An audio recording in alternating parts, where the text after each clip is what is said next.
দেখেছো, এখনো একটাও ওঠেনি। কিরে তোরা ওঠ, অফিসে লেট হয়ে যাবে তো। তুমি আবার কেন চা করতে গেলে? আসলে কালকে অফিসে অনেক কাজ ছিল তো, তাই একটু দেরি হয়ে গেছে। আমি বুঝতেই পেরেছিলাম, সেই জন্য সকালবেলা রান্না বান্না করে রেখেছি, তাড়াতাড়ি চাটা খেয়ে তাড়াতাড়ি অফিস ছোট। আপনি চাটা খান না। আমি আসছি তাহলে। আচ্ছা এসো, আর আসার পথে যে জিনিসগুলো আনতে বলেছিলাম সেগুলো কিন্তু এনো। হ্যাঁ ঠিক আছে।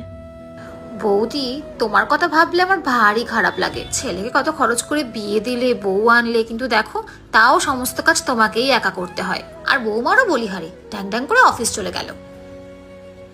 কাজ করানোর জন্যই যদি কাউকে আনতে হতো তাহলে তো কাজের লোক নিয়ে আসতাম।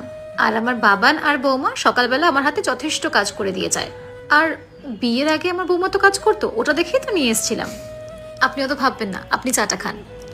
দিদি, তোমার বৌমাকে সেদিনকার দেখলাম একটা চাপা জিন্স আর টপ পরে বাবানের হাত ধরে গাড়ি থেকে নামছিল। লোকে কি বলবে? সে লোকে যা ইচ্ছা বলুক।